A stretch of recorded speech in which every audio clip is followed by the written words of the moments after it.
नमस्कार दोस्तों, स्वागत है आप सभी का एक बार फिर से अड्डा एमसीक्यू जीके में।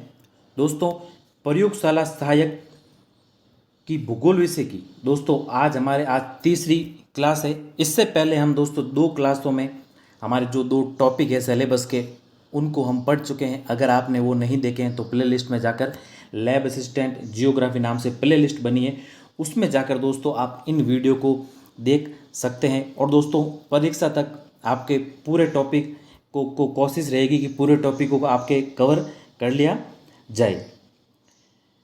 तो आज हम दोस्तों चर्चा करने वाले हैं हमारे तीसरा टॉपिक जो दे रखा है और अति महत्वपूर्ण टॉपिक दोस्तों, पृथ्वी की आंतरिक संरचना।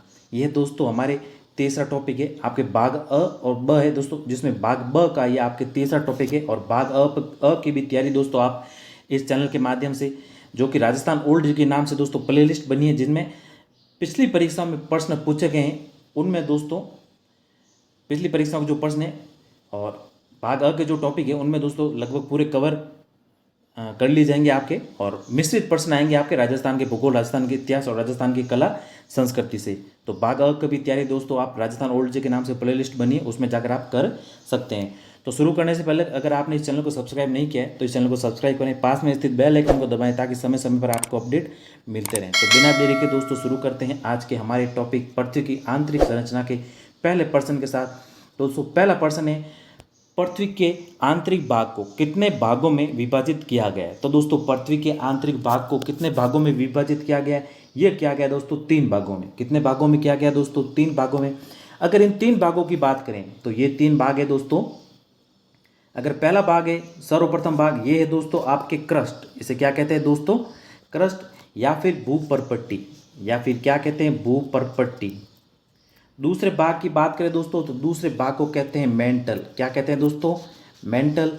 और दोस्तों तीसरे भाग की बात करें, तीसरे भाग को क्रोड या फिर दोस्तों कोर कहते हैं। क्या कहते हैं? कोर।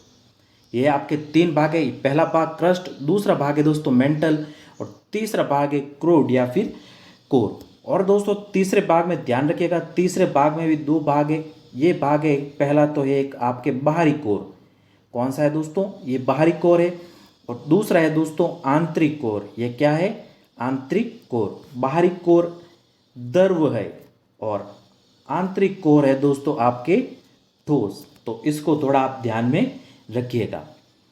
और दोस्तों आंतरिक कोर निकल और दोस्तों फेरियम, जिसे दोस्तों निफे भी कहते हैं, इसकी हम दोस्तों आगे हम चर्चा करेंगे। तो ये थे आपके दोस्तों तीन भाग, यानी पृथ्वी के आंतरिक भाग को तीन भागों में विभाजित किया गया है। पहला है क्रस्ट, दूसरा मेंटल, तीसरा है दोस्तों आपके क्रोड भाग। तो इसका सही उत्तर है ऑप्शन ब। और दोस्तों क्रस्ट भाग को बाहरी भाग, मेंटल भाग को आंतरिक या मध्य भाग, और दोस्तों अंतिम भाग है जो जिसे आंतरिक परत कहते हैं। तो इसका सही उत्तर आपके ऑप्शन ब हो जाएगा। चलते हैं अब अगले प्रश्न की ओर। अगला दूसरा प्रश्न है दोस्तों, पृथ्वी के चुंबकीय क्षेत्र के लिए जिम्मेदार है। तो पृथ्वी के चुंबकीय क्षेत्र के लिए कौन सा भाग दोस्तों जिम्मेदार है? ये दोस्तों मेंटल। क्यों दोस्तों ये जिम्मेदार क्यों है? क्योंकि दोस्तों इस भाग में निकल और दोस्तों लोहा, निकल और लोहा दोस्तों इस भाग में द्रव अवस्था में पाया जाता है। इस कारण ये भाग चुंबकीय क्षेत्र के लिए जिम्मेदार है। तो इसका सही उत्तर होगा आपके ऑप्शन अ। चलते हैं अगले प्रश्न की ओर। अगला तीसरा प्रश्न है दोस्तों, पृथ्वी के धरातल से केंद्र की ओर निम्नलिखित का सही क्रम है। तो दोस्तों पृथ्वी के धरातल से केंद्र की ओर बात करें तो इनमें से दोस्तों सही क्रम कौन सा होगा? सबसे पहले आता है दोस्तों सियाल। क्या आता है दोस्तों? सियाल। ये दोस्तों आपके यहाँ पे हिंदी में लिखा गया है और यहाँ पे दोस्तों इंग्लिश में लिख रहा हूँ, क्योंकि हम यहाँ पे पढ़ेंगे कि इसको सियाल भाग या सीमा भाग या निफे भाग दोस्तों क्यों कहते हैं। सबसे ऊपरी भाग दोस्तों सियाल हो गया। इसके पश्चात है दोस्तों सीमा, सीमा SI+MA। इसके पश्चात है दोस्तों निफे NI+FE। अब दोस्तों ये खनिज रचना के आधार पर दोस्तों इसका विभाजन किया गया, और ये विभाजन किया था दोस्तों स्वेस महोदय ने। किसने किया था? स्वेस महोदय ने। ध्यान में रखिएगा दोस्तों, प्रश्न बन सकता है कि सियाल सीमा और निफे का विभाजन किसके द्वारा किया गया, तो ये किया गया स्वेस महोदय द्वारा। अब चलते हैं कि सियाल, सीमा और निफे क्या होते हैं, समझते हैं। तो दोस्तों सियाल यानी SI और AL तत्वों से बना है। SI का मतलब क्या हुआ दोस्तों, तो SI का मतलब हुआ दोस्तों आपकी सिलिका प्लस दोस्तों एल्यूमिनियम, सिलिका प्लस एल्यूमिनियम, ये भाग हुआ आपके सियाल यानी SI और AL। और दोस्तों दूसरा है आपके SI और Ma यानी सीमा। तो SI से हुआ दोस्तों पहला का यही हुआ सिलिका, और Ma का होगा दोस्तों आपके मैग्नीशियम। क्या हो गया, मैग्नीशियम। तो इससे बना है सीमा। और निफे की बात करें तो Ni प्लस Fe यानी निकल प्लस लोहा यानी फेरियम। तो ये है दोस्तों खनिजीय रचना के आधार पर वर्गीकरण, और ये वर्गीकरण किया गया है स्वेस महोदय द्वारा। और इसका क्रम क्या है दोस्तों, धरातल से केंद्र की ओर। पहला क्या है दोस्तों, पहला है आपके सियाल यानी 2 नंबर पहले आएगा, इसके पश्चात है आपके सीमा तो 1 नंबर इसके पश्चात, और इसके पश्चात है 3 नंबर यानी निफे। और सियाल, सीमा और निफे यहाँ पे चर्चा की हमने कि ये क्या है। तो इसका सही उत्तर क्या हो जाएगा दोस्तों, 2 1 3। ये 2 1 3 किस ऑप्शन में है, ये ऑप्शन में है आपके स में। तो इसका सही उत्तर हो जाएगा ऑप्शन स। चलते हैं अब अगले प्रश्न की ओर। अगला चौथा प्रश्न दोस्तों, निम्न में से किसको व्हाइट ऑफ अर्थ कहा जाता है। तो दोस्तों इनमें से किसको व्हाइट ऑफ अर्थ कहा जाता है, ये कहा जाता है मेंटल को। तो ब ऑप्शन होगा इसका राइट आंसर। चलते हैं अगले पांचवें प्रश्न की ओर। तो पांचवा प्रश्न है दोस्तों, पृथ्वी की सतह से केंद्र की ओर तापमान कैसे बदलता है। तो दोस्तों पृथ्वी की सतह से केंद्र की ओर तापमान कैसे बदलता है दोस्तों, तो तापमान बढ़ता है। क्या होता है दोस्तों, तापमान बढ़ता है, यानी गहराई में वृद्धि के साथ तापमान में भी दोस्तों वृद्धि होगी, दाब में भी वृद्धि होगी, और दोस्तों घनत्व में भी वृद्धि होगी। अब दोस्तों पृथ्वी के आंतरिक भाग में पिघला लावा इस बात का समर्थन करता है। अब दोस्तों सब हम जानते हैं कि सबसे ऊपरी परत कौन सी है, यह है दोस्तों क्रस्ट। कौन सी है दोस्तों, क्रस्ट। इसकी चर्चा हमने पहले प्रश्न में की थी। अब दोस्तों क्रस्ट से 32 मीटर अगर नीचे जाएंगे, ये थोड़ा फैक्ट है दोस्तों ध्यान में रखिएगा, 32 मीटर नीचे जाएंगे तो 1 डिग्री सेल्सियस का तापमान बढ़ेगा। कितना तापमान बढ़ेगा दोस्तों, 1 डिग्री सेल्सियस का। और इसी प्रकार अगर हम 10 किलोमीटर तक जाएंगे तो लगभग दोस्तों 300 डिग्री सेल्सियस तापमान बढ़ जाएगा। और अगर इसी प्रकार 40 किलोमीटर अंदर जाएंगे तो ये बढ़ जाएगा दोस्तों आपके 1200 डिग्री सेल्सियस तक तापमान बढ़ जाएगा। और दोस्तों अगर बात करें हमारी पृथ्वी की त्रिज्या की, तो हम जानते हैं कि हमारे पृथ्वी की त्रिज्या कितनी होती है, ये होती है 6370 किलोमीटर। कितनी होती है दोस्तों, 6370 किलोमीटर। इतनी गहराई तक यानी हमारी पृथ्वी की त्रिज्या है दोस्तों इतनी गहरी। तो इसका सही उत्तर क्या होगा, इसका सही उत्तर होगा हमारे ऑप्शन अ, यानी पृथ्वी की सतह से केंद्र की ओर जाने पर क्या होगा, पृथ्वी की सतह से केंद्र की ओर जाने पर तापमान बढ़ेगा। तो इसका सही उत्तर हमारे ऑप्शन अ होगा। चलते हैं अब अगले प्रश्न की ओर। अब अगला प्रश्न दोस्तों, भारत कितने भूकंप क्षेत्रों या फिर भूकंपीय क्षेत्र में विभाजित है। तो दोस्तों हमारे देश भारत को कितने क्षेत्रों यानी कितने जोन में विभाजित किया गया है, तो ये विभाजित किया गया दोस्तों 4 जोन में। और ये भारतीय मानक ब्यूरो द्वारा विभाजन किया गया है दोस्तों। और इन 4 जोनों की बात करें तो सबसे पहला जोन है दोस्तों जोन सेकंड। कौन सा है दोस्तों, जोन सेकंड। मुख्यतः ये जोन है। और दोस्तों दूसरा है आपके जोन थर्ड, तीसरा है दोस्तों जोन फोर्थ, और चौथा है दोस्तों आपके जोन फिफ्थ। अब दोस्तों इनकी बात करें तो यहाँ पे दोस्तों कम तीव्रता के भूकंप आते हैं, यानी यहाँ पर कम खतरे वाले भूकंप। और ये जो आपके 5 जोन है या सर्वाधिक सक्रिय जोन है। और इन अगर क्षेत्रों की बात करें तो इनमें दोस्तों क्षेत्र सेकंड जोन में आपके आते हैं राजस्थान जैसे, MP जैसे, वेस्ट बंगाल, हरियाणा जैसे दोस्तों क्षेत्र आते हैं। और तीसरे जोन की बात करें तो दोस्तों यहाँ पर केरला, बिहार, पंजाब और महाराष्ट्र जैसे दोस्तों क्षेत्र आते हैं। और इससे चौथे की बात करें जोन की तो दोस्तों यहाँ पर जम्मू एंड कश्मीर, हिमाचल प्रदेश और दोस्तों गुजरात यानी पश्चिमी गुजरात जैसे क्षेत्र आते हैं। और पांचवें क्षेत्र की बात करें तो पांचवें क्षेत्र में दोस्तों कच्छ जो गुजरात का हिस्सा है पूर्वी या फिर पूर्वी दोस्तों राज्य इस क्षेत्र में आते हैं। और यहाँ पे दोस्तों लगभग 6 या अधिक तीव्रता के भूकंप, यहाँ पर 7 या अधिक, और यहाँ पर 8 या फिर दोस्तों 9 या इससे अधिक तीव्रता वाले भूकंप आते हैं। तो कितने क्षेत्रों में विभाजित किया गया है? 4 क्षेत्रों में। इसका सही उत्तर होगा हमारे ऑप्शन अ। चलते हैं अब अगले प्रश्न की ओर। अगला 7वां प्रश्न दोस्तों भूकंप की तीव्रता के लिए इस्तेमाल किया जाने वाला पैमाना है। अब दोस्तों इस प्रश्न को थोड़ा ध्यान से समझिएगा। वैसे दोस्तों मर्सोली पैमाना, रिक्टर पैमाना और दोस्तों सिस्मोग्राफ ये सभी दोस्तों भूकंप से संबंधित है। अब दोस्तों सबसे पहले बात करें इस प्रश्न की तो दोस्तों भूकंप की तीव्रता के लिए इस्तेमाल किया जाने वाला पैमाना क्या है दोस्तों? रिक्टर पैमाना। कौन सा पैमाना है दोस्तों? रिक्टर पैमाना। इसका सही उत्तर होगा दोस्तों ऑप्शन ब। ऑप्शन ब इसका सही उत्तर होगा, क्योंकि दोस्तों जब भूकंप आता है तो ये तीव्रता को मापता है और ये ऊर्जा के आधार पर, भूकंप से जो ऊर्जा मुक्त होती है उसके आधार पर दोस्तों ये तीव्रता इसकी मापी जाती है। अब दोस्तों मर्सोली पैमाना या फिर इसे मर्कली पैमाना भी कहते हैं। इसमें दोस्तों गहनता को मापा जाता है। इसमें किसको मापा जाता है? गहनता को। और ये गहनता मापी जाती है दोस्तों 1 से 12 तक। अब रिक्टर पैमाने में दोस्तों तीव्रता मापी जाती है 1 से 10 तक। इनको थोड़ा दोस्तों ध्यान में रखिएगा। यानी मर्सोली पैमाने में दोस्तों भूकंप की गहनता मापी जाती है, ये मापी जाती है 1 से 12 तक। और रिक्टर पैमाने में मापी जाती है दोस्तों 1 से 10 तक तीव्रता। अब दोस्तों अगर सिस्मोग्राफ की बात करें तो दोस्तों सिस्मोग्राफ क्या है? सिस्मोग्राफ ये है दोस्तों भूकंपीय तरंगों को इसमें दोस्तों रिकॉर्ड किया जाता है या फिर इसका दोस्तों ग्राफीय निरूपण किया जाता है। इसका क्या किया जाता है दोस्तों? ग्राफीय निरूपण। तो दोस्तों आपको इन तीनों में दोस्तों अंतर पता चला होगा।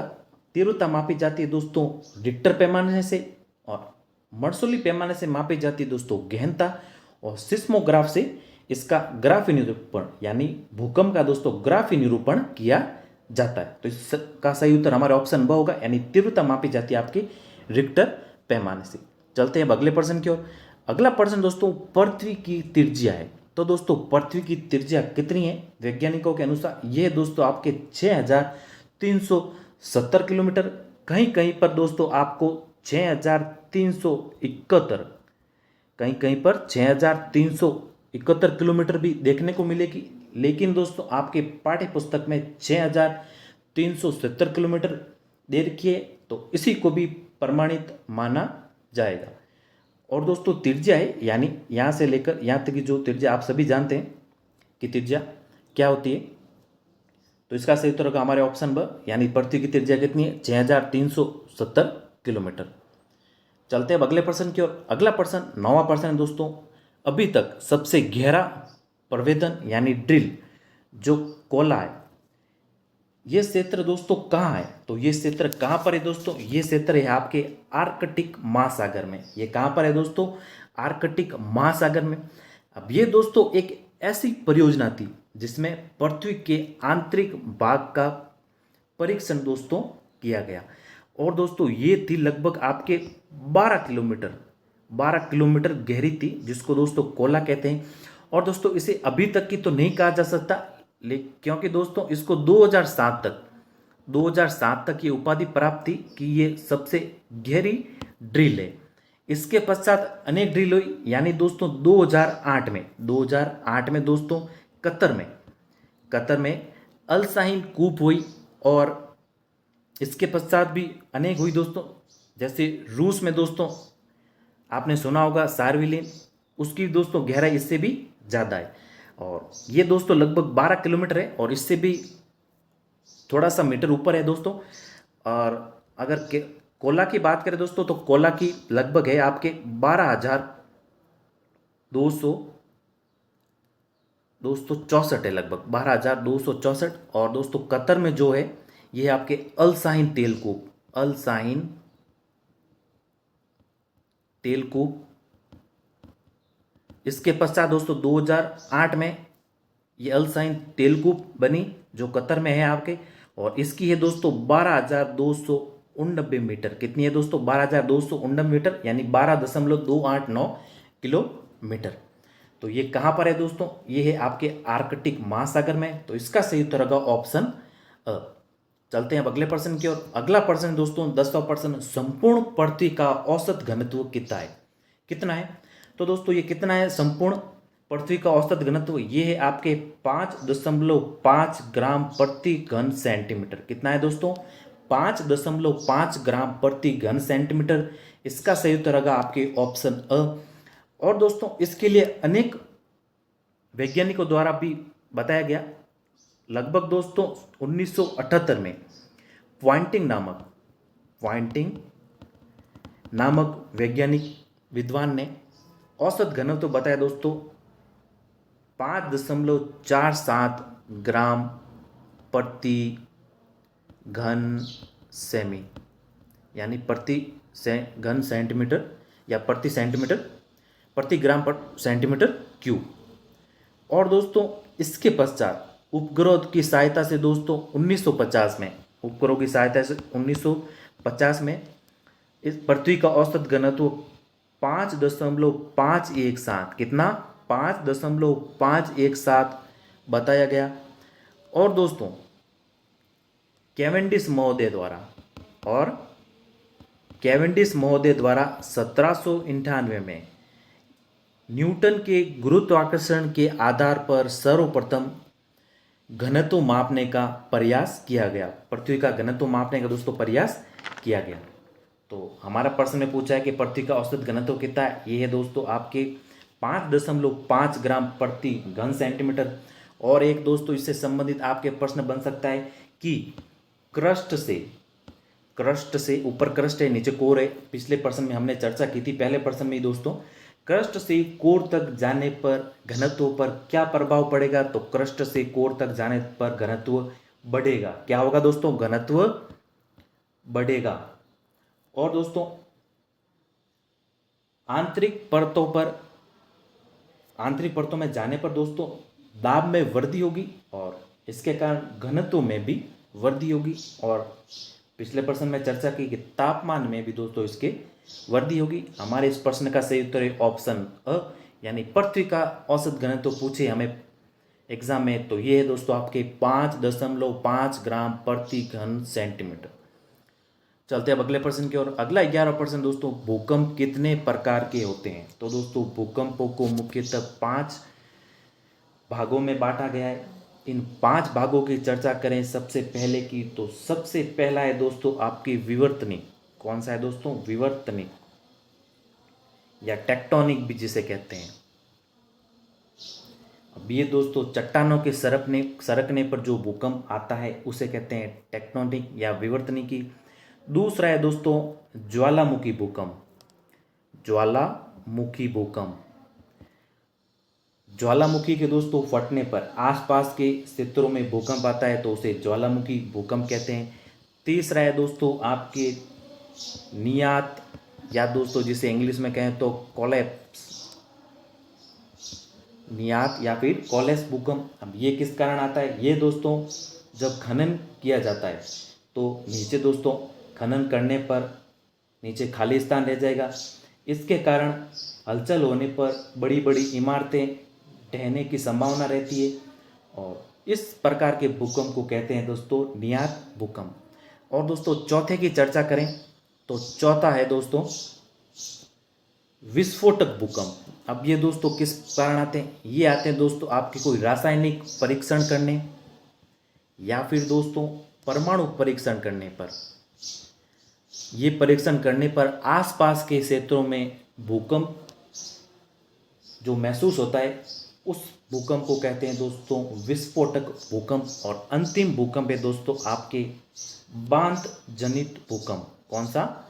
बांध जनित भूकंप।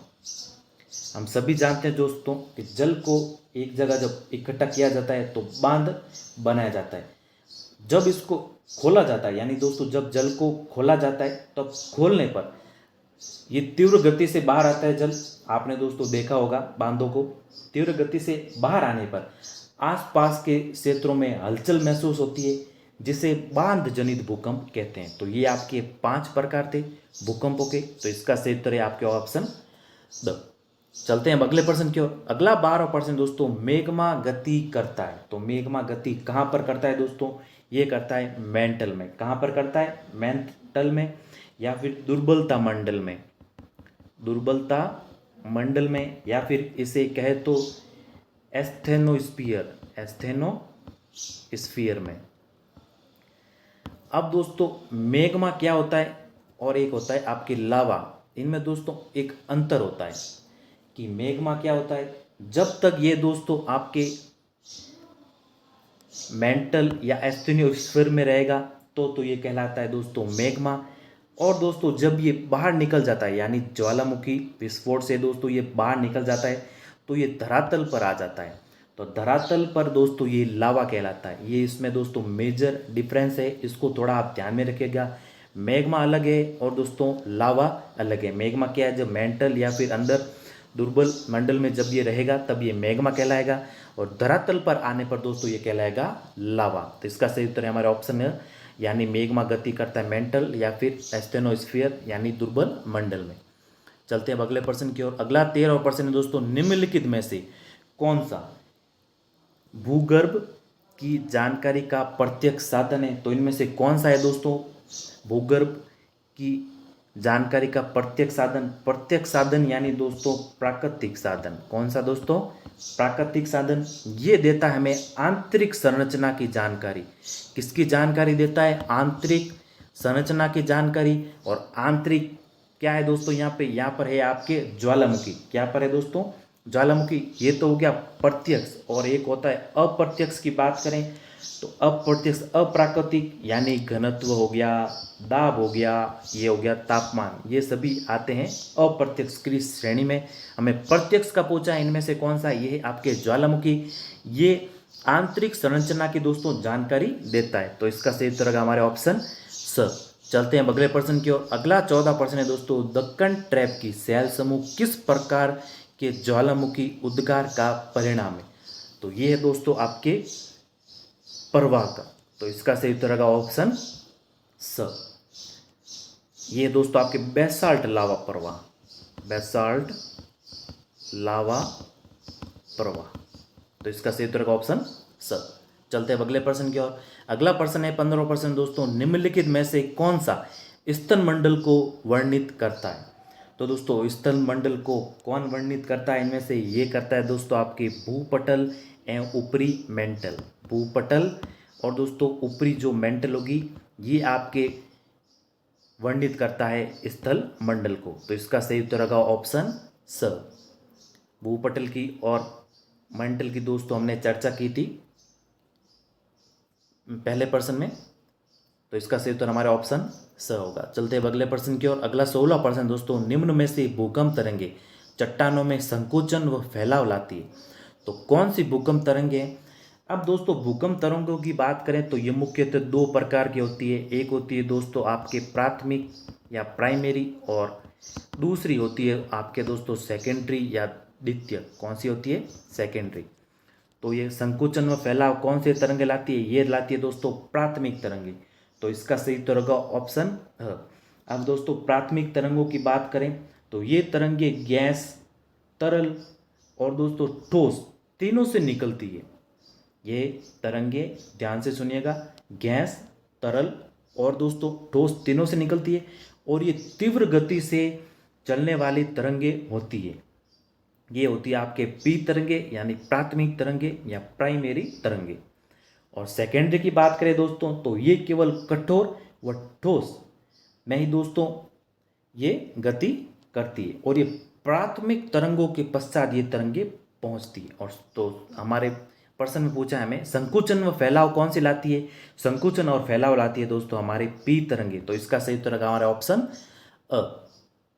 चलते हैं अगले प्रश्न की ओर। अगला 17वां प्रश्न दोस्तों, पृथ्वी पर सबसे प्रचुर मात्रा में पाए जाने वाली धातु कौन सी है? तो सबसे प्रचुर मात्रा में पाए जाने वाली धातु है दोस्तों एल्यूमिनियम। कौन सी है?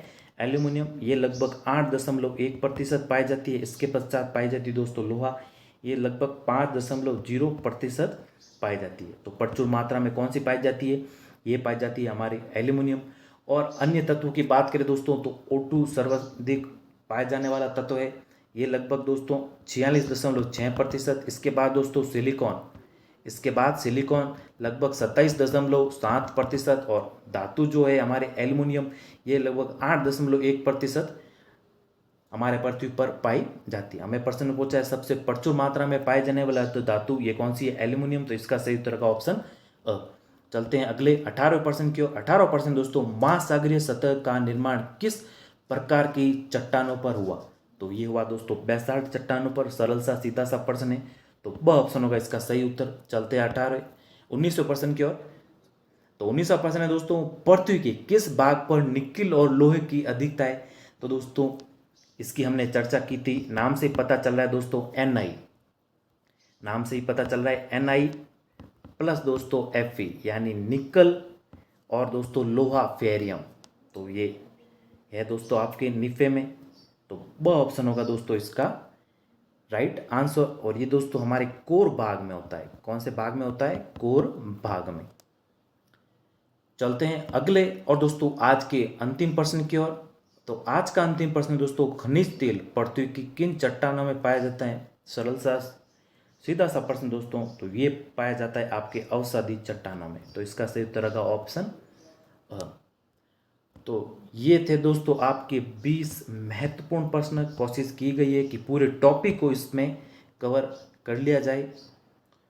तो उम्मीद है कि आपको पूरे प्रश्न समझ में आए होंगे। पूरी व्याख्या के साथ इसकी दोस्तों हमने चर्चा की। और कल दोस्तों कोशिश रहेगी कि आपके 2 क्लासें लगाई जाए।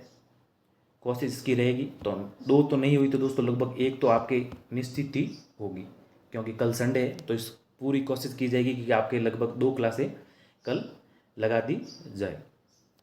तो उम्मीद है कि ये वीडियो आपको पसंद आया होगा। अगर ये वीडियो आपको पसंद आए तो इस वीडियो को लाइक करें, अपने दोस्तों के साथ शेयर करें, और अगर इस चैनल पर नए हैं तो इस चैनल को दोस्तों सब्सक्राइब जरूर करें।